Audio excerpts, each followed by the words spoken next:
ఇక మూడోది జతింగా, అస్సాంలో ఉంది. తిన్సుకియా జిల్లాలో ఉంది. ఇది ఇండియాస్ వ్యాలీ ఆఫ్ డెత్ అని పిలుస్తారు ఈ ఊరిని. ఎందుకంటే రాత్రి సమయంలో రహదారుల్లో చలికాలంలో చుట్టూ కనిపించే మరో ప్రపంచం ఉంటుంది. ఆ లైట్లన్నీ మానవుల్ని ఆకర్షించి అడవిలోకి లాక్కెళ్లి కనిపించకుండా చేస్తాయని ఒక పెద్ద నమ్మకం, భయం కూడా. ఇక్కడ భూతాలు కనిపిస్తాయంటే వాస్తవంగా ఈ ప్రాంతంలో గ్యాస్ ఇల్యూషన్స్ వల్ల ఈ లైట్లు కనిపిస్తాయని శాస్త్రవేత్తలు చెప్తుంటారు. కానీ శాస్త్రవేత్తలు మాత్రం ఇదంతా భూతాల పని నమ్ముతూ ఉంటారు. ఇకపోతే నాలుగోది మహేందీపుర బాలాజీ, రాజస్థాన్ లో ఉంది. రౌసా జిల్లాలో ఉంది.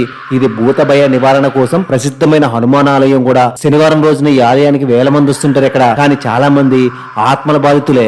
పూజలు జరుగుతున్న సమయంలో కేకలు పెట్టి, కంపించి శరీరాలు చూపించి, చెదిరిన చేతులు చూపించి, ఇవన్నీ చూస్తే హృదయం బలహీనమైపోయి తట్టుకోలేకుండా పోతారు. ఇక్కడ భయానికి కారణం కూడా లేకపోలేదు. ఈ గ్రామం చుట్టూ కొన్ని శ్మశాన భూములు, శపించిన మత సంస్థల చరిత్ర ఉంది.